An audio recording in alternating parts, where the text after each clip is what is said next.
Hello everyone, welcome to another video of our PYQ series. इस PYQ series में हम कर रहे हैं 1979 से लेके 2024 तक के each and every PYQ with absolute clarity and concept building. And this series will increase your marks by +40 in upcoming prelims and that is my guarantee। तो with that mission we have completed geography portion जिसमें हम climatology कर चुके हैं, geomorphology कर चुके हैं। आज हम ओशिनोग्राफी स्टार्ट करने वाले हैं। तो आज के इस वीडियो में we will cover the questions of oceanography from 1979 से लेकर 2000 तक। सब कुछ डिस्कस करेंगे, बिल्कुल डिटेल में डिस्कस करेंगे। और ये आप बिल्कुल नए से स्टार्ट कर सकते हो अगर आपने जियोमॉर्फोलॉजी और क्लाइमेटोलॉजी नहीं देखा है, but I will highly recommend कि आप वो भी जाके देखो। ठीक है, so being said that let's start with first question of 1984। ठीक है, सो 1984 में फर्स्ट क्वेश्चन आया, मैच द कॉलम। अपने कुछ प्लेसेस दिए हुए हैं और करंट्स के नाम दिए हुए हैं। तो सबसे पहले लेट से अगर आप कल पेपर में गए और ये क्वेश्चन आ गया, आपने कुछ नहीं पढ़ा है ओशन करंट्स के बारे में, आप बस एक बेसिक जनरल जनता हो जो प्रीलिम्स के पेपर में चली गई है, अब आप क्या करोगे? अब इसको थोड़ा सा खोदने की कोशिश करते हैं। South eastern coast of Japan दिया हुआ है, south western coast of America दिया हुआ है, west coast of south America दिया हुआ है, वेस्ट कोस्ट ऑफ USA दिया हुआ है। अच्छा, फ्लोरिडा करंट USA से मिलता जुलता थोड़ा थोड़ा लग रहा है ना? फ्लोरिडा है तो US में ही होगा, एक बिल्कुल मूवीज वगैरह में भी दिखती हैं। और ये जो कुरोशियो करंट है ना, थोड़ा जापानीज नेम लग रहा है, ओयाशियो, कुरोशियो, है ना। आप अगर एनिमेज वगैरह देखोगे तो इस तरह के नाम उनमें होते हैं। ठीक है, तो वेस्ट कोस्ट ऑफ जापान को आप इससे मिला दो। ठीक है, अब अगर आप 1 और 2 मिला दिए तो बाकी के दोनों आप इजीली गेस कर सकोगे क्योंकि वो जो मैच द कॉलम में रहता है तो ABCD 1 2 3 4 करके ऑप्शन देता है, and that way we can do.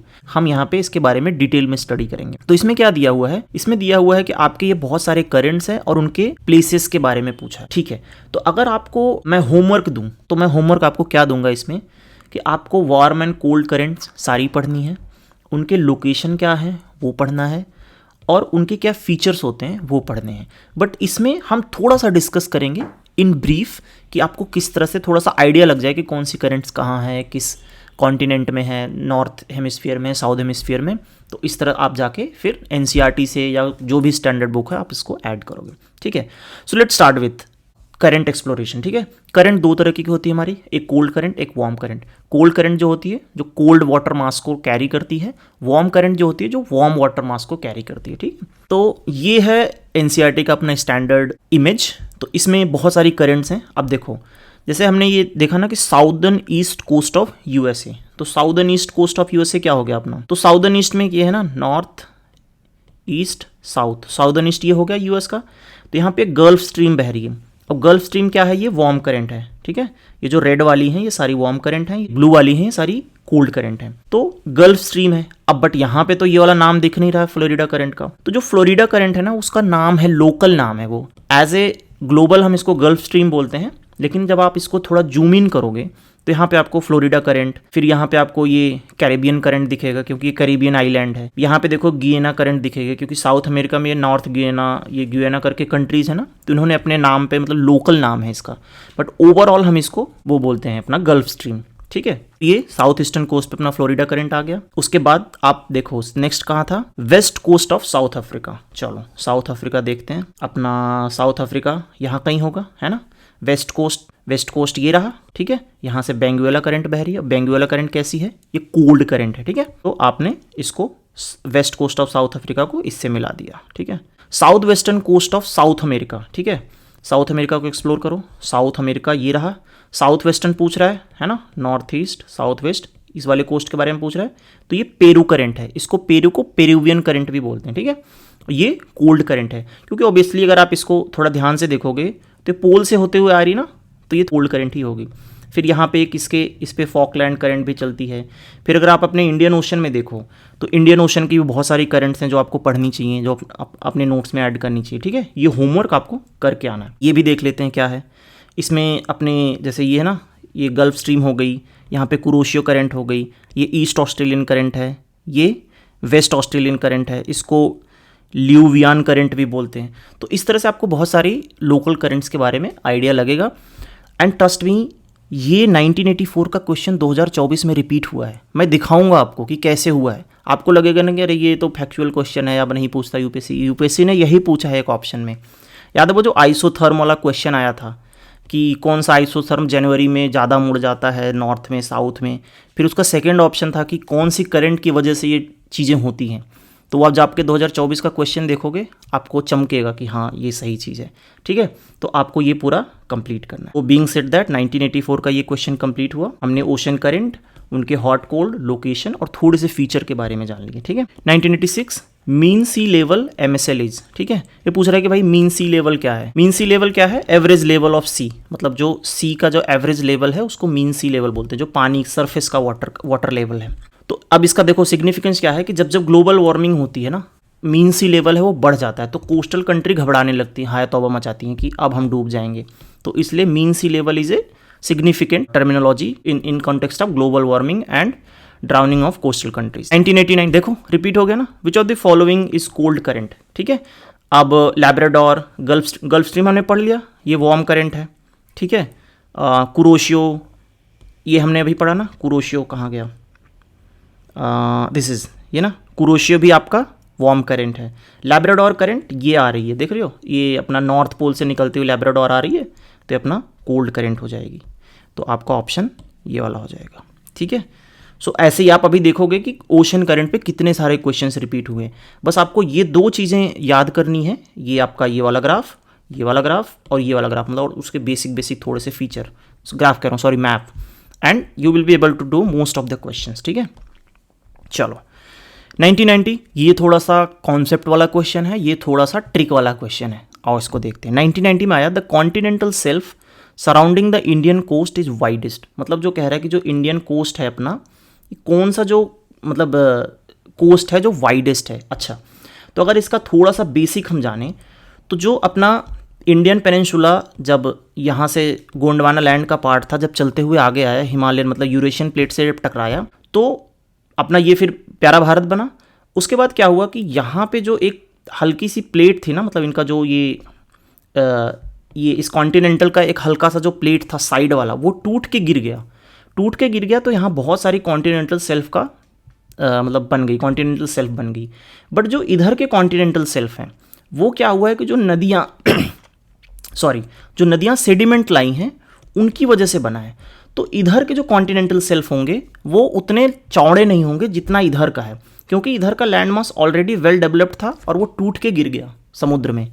तो उसकी वजह से इधर के कॉन्टिनेंटल सेल्फ जो होंगे वो चौड़े होंगे, इधर के थोड़े कम होंगे, ठीक है। तो ये आपको याद रखना होगा। इंडियन ज्योग्राफी में जब हम डिस्कस करेंगे ना difference between east coast and west coast, उसमें मैं आपको ये पूरी टेबल बना के बताऊंगा कि मतलब डिफरेंसेस कैसे, आप मतलब ऐसा क्यों हुआ कि इधर ज़्यादा बड़ा है, इधर चौड़ा नहीं है, इधर नदियाँ क्या करती हैं, किस साइड ज़्यादा प्लेन मिलते हैं, किस साइड ज़्यादा प्लेन नहीं मिलते, तो ये सब उसमें क्लियर करेंगे। तो इसमें मैंने इसलिए लिखा था कि ऑल्दो ये लग आपको रहा है कि ये फैक्चुअल है, बट इसमें थोड़ा सा लॉजिक है। अब देखो, जैसे आपको ये पता हो जाना चाहिए कि यहाँ पे कच्छ है, यहाँ पे काठियावाड़ कोस्ट है, ये कोस्टल रीजन ऑफ इंडिया हम पढ़ रहे हैं। फिर Konkan coast, Kannada coast, Malabar coast. अब देखो आता है ना न्यूज़ में कि Malabar monsoon hit Malabar coast, अब आपको पता ही नहीं मालाबार कोस्ट कहाँ है, तो आप फिर लगेगा कि ये सब क्या चल रहा है, ठीक है। तो अगर मालाबार कोस्ट और कोरोमंडल कोस्ट में मुझे कंपेयर करने को दिया जाए तो मुझे पता है कि इधर टूट के बना है, तो Malabar coast will always be wider, ठीक है। तो अब क्या था कि इसमें फिर मैंने कोरोमंडल कोस्ट कोरोमंडल कोस्ट मैंने कट कर दिया, तो बी ऑप्शन अपना नहीं होगा क्योंकि ये ईस्टर्न घाट का है। उसके बाद हुगली कोस्ट, ये भी इस साइड है, यहाँ पे हुगली रिवर है ना, तो ये भी हमने कट कर दिया। साउथ गुजरात कोस्ट और कोंकण कोस्ट में मतलब ऑल्दो मैं पहुंच गया था कि कोंकण कोस्ट ही होगा क्योंकि ये इधर है, साउथ गुजरात छोटा है, मतलब बहुत लॉजिकल नहीं बता रहा हूँ, but this is how you can guess. But अगर यहीं पे अगर कोंकण कोस्ट और कन्नड़ कोस्ट दिया होता ना तो मैं उसमें 50-50 हो जाता, बट यहाँ पे थैंकफुली नहीं दिया था, तो Konkan coast will be your answer. और अगर आपको अभी इसको क्लैरिफाई करना है तो go and read about difference between eastern Ghat and western Ghat. बेशक चैट जीपीटी से पूछ लो, नोट्स में डाल लो, इट्स अ इंपॉर्टेंट टॉपिक, ठीक है। अब देखो टाइड्स पे क्वेश्चन आया 1991, neap tides are produced in the first and third quarter of the moon then. अच्छा, अभी नीप टाइड के बारे में पूछ रहा है। टाइड दो तरीके की होती है, थोड़ा टाइड्स के बारे में पढ़ लेते हैं, ठीक है। एक होती है नीप टाइड, एक होती है स्प्रिंग टाइड। स्प्रिंग टाइड क्या होती है? जब सन, मून और अर्थ अपनी सेम लाइन में होते हैं, ठीक है। नीप टाइड क्या होती है? जब सन, मून और अर्थ एक 90 डिग्री पे होते हैं, ठीक है। तो अब इसको इसमें देख के क्या लग रहा है कि जो यहाँ पे जो फोर्स आएगा, मतलब यहाँ पे टाइड्स जो बनेंगी, मतलब इनके इंट्रैक्शन की वजह से वो हाई टाइड्स बनेंगी, इनकी वजह से उतनी हाई नहीं बन पाएगी। This is the basic thing that you need to know. अच्छा, अब इसके बारे में 2-3 चीज़ें हैं कि ऑन एन एवरेज हर प्लेस पे ट्वाइस अ डे आता है लो एंड हाई टाइड, ठीक है। This is a fact that you need to remember. One tides comes after 24 hours 52 minutes at the same place. ये थोड़ा सा फैक्चुअल जानकारी आपको थोड़ा सा चाहिए, ठीक है। अब देखो, अब इसमें जो है, इसमें देखो दिया होगा ना कि जो स्प्रिंग टाइड है उसमें ये न्यू मून है, ये फुल मून है, ये थर्ड क्वार्टर मून है, ये फर्स्ट क्वार्टर मून है। तो थोड़े मून के पोजीशंस के बारे में एक्सप्लोर करते हैं, ठीक है। तो जब न्यू मून होता है, मतलब जो अर्थ से बिल्कुल भी ये इनविजिबल है, तो उसको न्यू मून बोलते हैं। जब अर्थ से बिल्कुल विजिबल है तो इसको फुल मून बोलते हैं। अच्छा देखो, विजिबिलिटी का मतलब क्या है कि जो मून है उसकी अपनी खुद की कोई लाइट नहीं है, वो सन की लाइट लेके हमें दिखता है, ठीक है। तो अगर मून यहाँ है तो सन भी यहाँ होगा, ठीक है, तभी ये इस पर चमक रहा है। अगर मून यहाँ है मतलब इस पर सन की लाइट नहीं पड़ रही, मतलब ये धरती कहीं बीच में आ गई होगी और मून यहाँ चला गया। You get the basic idea, right. तो इस तरह से है क्वेश्चन, ओके। तो अब इसमें क्या बोल रहा है कि neap tide are produce in the first and third quarter of the moon, ठीक है, बिल्कुल सही बात है। नीप टाइड में देखो थर्ड क्वार्टर, फर्स्ट क्वार्टर। उसके बाद पूछ रहा है the attraction of the sun and moon are at the right angle to each other. So this is what यहाँ पे हो रहा है ना, राइट एंगल ट्रायंगल पे ये रहते हैं, ठीक है। अभी टाइड के बारे में 1-2 क्वेश्चन और आएंगे, उसमें और हम क्लैरिटी से डिस्कस करेंगे, ठीक है। चलो, तो नेक्स्ट क्वेश्चन करते हैं अपना 1995 का। इसमें पूछ रहा है कि इसने एक मैप दिया हुआ है और पूछ रहा है कि ये क्या रिप्रेजेंट करता है, ठीक है। तो लेट्स से पहले हम इसका मैप देखते हैं और इसमें कुछ क्वेश्चंस या ऑप्शंस काटने की कोशिश करते हैं, ठीक है। पहला कह रहा है कि कोस्टल पॉल्यूशन जोन्स, ठीक है, हो सकता है, बट कोस्टल पॉल्यूशन जोन मतलब अगर ऐसा होता कि कोस्ट में इधर ज़्यादा है इधर कम है, मतलब घटता बढ़ता क्रम दिख नहीं रहा है मुझे। इसमें क्या दिख रहा है कि डिफरेंशियल मैप है ये, ऐसा नहीं कि लेट से जब आपने देखा होगा कि पॉल्यूशन कहीं ज़्यादा है कहीं कम है तो उसकी इंटेंसिटी बढ़ती हुई दिखाती है कि थोड़ा सा रेड है, बहुत ज़्यादा रेड है, तो इस तरह से मैप होते हैं। अगर पॉल्यूशन जोन की आप बात करो तो ये नहीं होगा। सैलेंटरी डेंसिटी ऑफ आइसोपेल्थ, सेम चीज़, अगर डेंसिटी की बात कर रहे हो तो कम या ज़्यादा होना चाहिए, डिफरेंशियल नहीं होना चाहिए। और ये वाला ऑप्शन था अपना कि the area up to which the Indian sovereignty extends, ठीक है, ये भी गलत है, क्योंकि अगर आपने यूएन क्लॉज का ये पढ़ा है कि यूएन क्लॉज कैसे सॉवरेनिटी एरियाज डिफाइन करता है, तो उसमें क्या करता है कि वो 12 नॉटिकल माइल, फिर फर्दर 12 नॉटिकल माइल्स, वो अगला 200 नॉटिकल माइल्स, तो इस तरह के वो डिविजन्स करता है। बट इसमें ऐसा कोई डिवीजन है नहीं और वो एक बेस लाइन से लेता है, प्रॉपर लीनियर होता है, बट यहाँ पे कर्वेचर है, सो ये भी गलत हो गया। तो बचता क्या है अपना अंडर वाटर रिलीफ कॉन्टूर्स। अच्छा ठीक है, देखो एग्जाम हॉल में इतना लॉजिक लगाना मे बी आप लगा पाओ ना लगा पाओ, but this is the way you can think कि इन तीनों में से डिफरेंट कौन सा है, क्योंकि पॉल्यूशन जोन भी आगे पीछे होगा, इंडियन सॉवरेनिटी भी स्ट्रेट लाइन में होगी, तो अंडर वाटर रिलीफ कॉन्टूर्स बनाया जा सकता है इस तरह से कि रिलीफ कहाँ से कहाँ तक है, उसके आगे कौन सा डिफरेंट फीचर है, तो डिफरेंशियल फीचर बनाया गया, ठीक है। चलो, तो अब अगर आ गया अपना इंडियन सॉवरेनिटी के बारे में, तो हम देख लेते हैं कि जो यूएन क्लॉज है वो अपनी इंडियन सॉवरेनिटी या वर्ल्ड के सीज को कैसे डिसाइड करता है, ठीक है। तो UN clause is designed by international sea bed authority.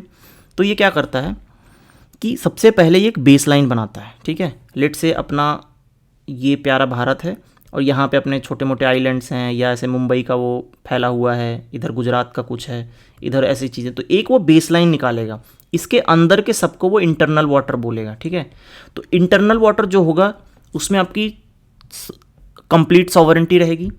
Innocent passage आप नहीं दे सकते, मतलब आप चाहो तो रोक सकते हो। इनोसेंट पैसेज क्या होता है कि लेट से जो लैंड लॉक्ड कंट्रीज़ होती हैं उनको ट्रेड करने के लिए, उनको आने जाने के लिए, उनका तो सी पे कोई अधिकार ही नहीं रहेगा। तो इसलिए यूएन क्लॉज ने बनाया है कि इंटरनल वाटर में आप इनोसेंट पैसेज नहीं दे सकते, बट जो आपका टेरिटोरियल सी है, ठीक है, तो टेरिटोरियल सी कितना है, फिर बेस लाइन से फर्दर 12 नॉटिकल माइल, ठीक है, इसमें सॉवरेनिटी है, इनोसेंट पैसेज आपको देना पड़ेगा और आपके पास सारे राइट्स हैं इंक्लूडिंग एयर स्पेस, ठीक है। आप मतलब ऊपर के एयर स्पेस को भी कंट्रोल कर सकते हो और आपको बस इनोसेंट पैसेज देना होगा ट्रेडिंग के टाइम। उसके बाद आता है आपका कंटिगियस जोन, ठीक है। कंटिगियस जोन कहाँ है, टेरिटोरियल सी से 12 नॉटिकल माइल है, बट बेस से 24 नॉटिकल माइल है। अब इसी में स्टेटमेंट बदल बदल के यूपीएससी कंफ्यूज करेगा। वो दे देगा कि 24 nautical miles from the territorial C line, नहीं, इंटरनल वाटर बेस लाइन से 24 नॉटिकल माइल तक आपको देखना है, ठीक है। फिर कंटिजियस में क्या होगा, एवरीथिंग होगा जो कि टेरिटोरियल सी में होगा एक्सेप्ट एयर स्पेस, मतलब एयर स्पेस आपको अलाउ करना पड़ेगा, आप उसको कंट्रोल नहीं कर सकते। एक्सक्लूसिव इकोनॉमिक जोन, अच्छा exclusive economic zone base line से 200 नॉटिकल माइल तक पूरा फैला हुआ है, ठीक है। इसमें सिर्फ आपके पास इकोनॉमिक राइट्स हैं कि जो सीज में आपके ये हैं मिनरल्स हैं और फिशिंग करनी है, आपको ऑयल एक्सप्लोरेशन करना है, कुछ भी करना है 200 नॉटिकल माइल तक, it is your exclusive economic zone. इसी एक्सक्लूसिव इकोनॉमिक जोन को लेके चाइना जो है, जो साउथ ईस्ट एशियन कंट्री हैं, उनके साथ साउथ चाइना सी में बवाल करता रहता है, तो ये थोड़ा सा इंपॉर्टेंट बन जाता है, ठीक है।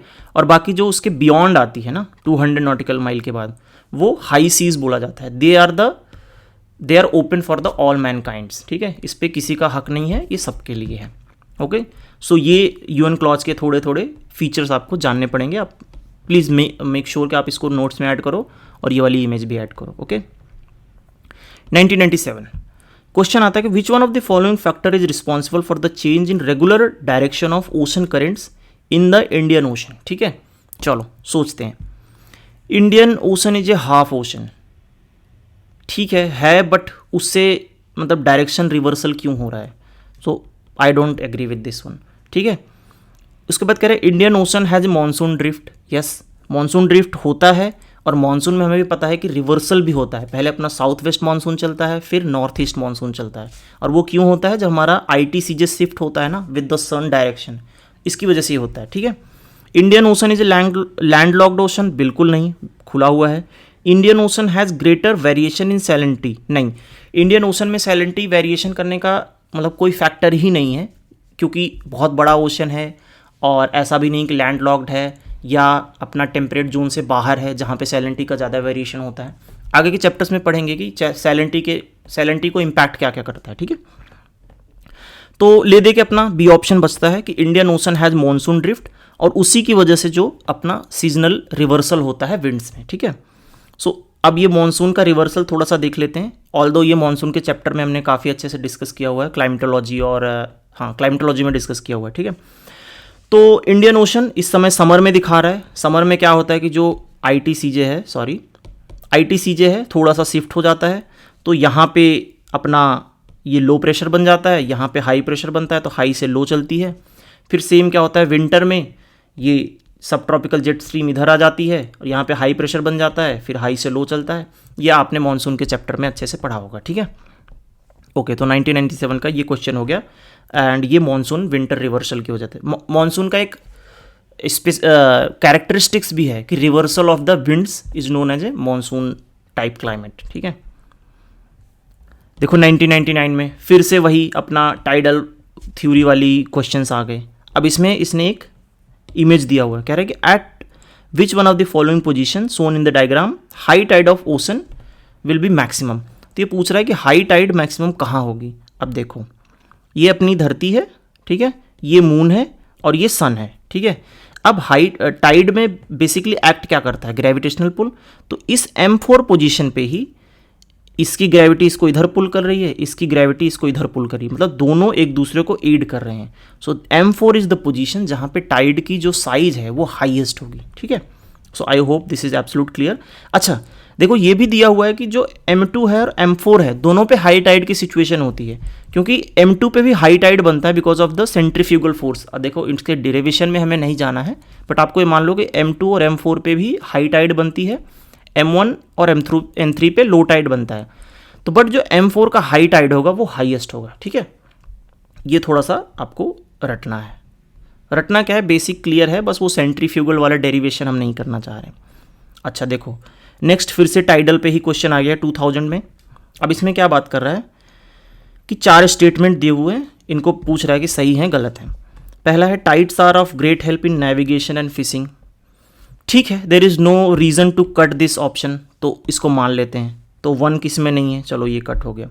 दूसरा कह रहा है high tide enables big ships to enter और लीव द हार्बर सेफली। बिल्कुल सही है, जब हाई टाइड रहती है तो वो नीचे उनका लड़ने का खतरा नहीं रहता, वरना अगर जो पोर्ट है अगर वो बहुत मतलब गहरा नहीं है तो शिप्स जो है फंस जाती हैं। ठीक है, सो दिस लुक्स गुड। तो 2 किस में है, नहीं है, ये काट दिया। अब सी बचा और डी बचा। तो अब थर्ड ऑप्शन तो पढ़ने की जरूरत नहीं है क्योंकि तीनों में है। अब ये थोड़ा सा फैक्चुअल क्वेश्चन आ गया था कि Kandla and diamond harbour are tidal ports.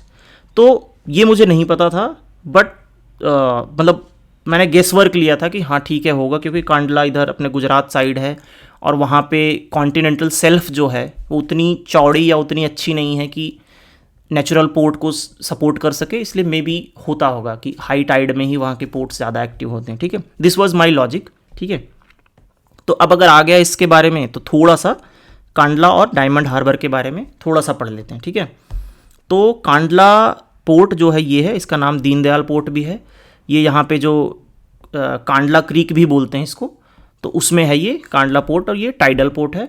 और दूसरा जो है अपना ये कौन सा था, डायमंड हार्बर। ठीक है, डायमंड हार्बर जो है वो हुगली रिवर के पास है, यहाँ कहीं कोलकाता साइड में। ठीक है, तो उसके बारे में इतना डिटेल जानने की जरूरत नहीं है, बट ये याद कर लो आप कि हुगली यहाँ पे हुगली रिवर से रिलेटेड है ये कांडला डायमंड हार्बर कोलकाता में है, और अपना जो कांडला पोर्ट है वो हाई टाइड मतलब टाइडल पोर्ट है। ठीक है, अब देखो दूसरा क्वेश्चन फिर से वही टाइड्स के बारे में आ गया।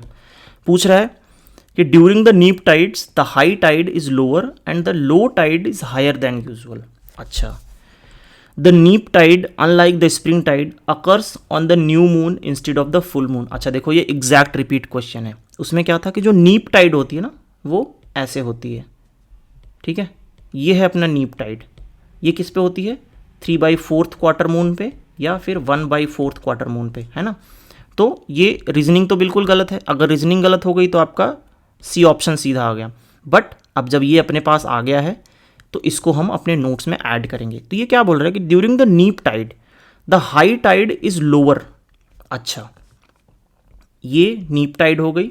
ठीक है, ये अर्थ हो गई, ये हो गई मून, ये हो गई सन। ठीक है, तो ये क्या बोल रहा है कि जो नीप टाइड है, अच्छा चलो इस पे ही आ जाते हैं। तो ये क्या बोल रहा है, during the neap tide the high tide is lower and the low tide is higher than usual.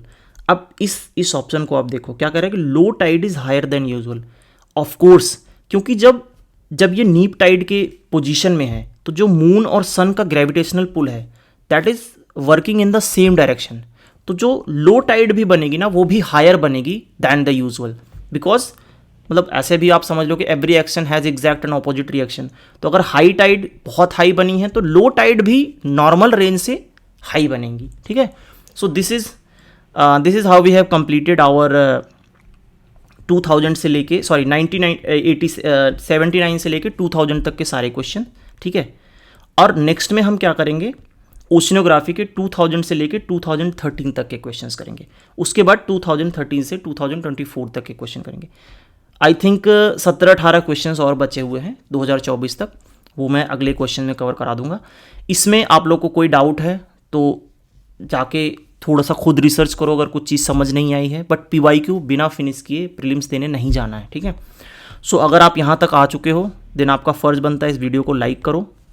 अगर मैंने कुछ क्वेश्चंस पूछे हैं तो कमेंट करो, या कुछ सजेशन है तो भी कमेंट करो, एंड इस चैनल को सब्सक्राइब करो, just because YouTube will get a signal कि दिस गाय और girl is interested in PYQ, और बिना PYQ किए वो आपको रहने नहीं देगा। जैसे आप YouTube खोलोगे मेरी वीडियो आपके फीड पे दिखेगी and you will be triggered to watch PYQs along with me. So thank you for watching and see you in the next one.